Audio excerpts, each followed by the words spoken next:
టట్టడాయ్! Hi friends! ఈరోజు నేను మీకు టిప్ చెప్పబోతున్నాను. ఏంటంటే మనలో వేరుశనగ ఉంటుంది కదా, అది నాకైతే పచ్చివంటే చాలా ఇష్టం.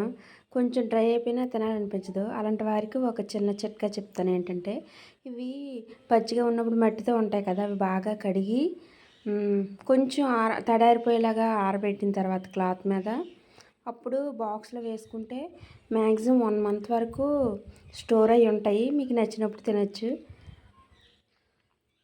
సో ఫ్రెండ్స్, ఇది ఎవరైనా నచ్చినట్లయితే యూజ్ చేసుకోండి టిప్.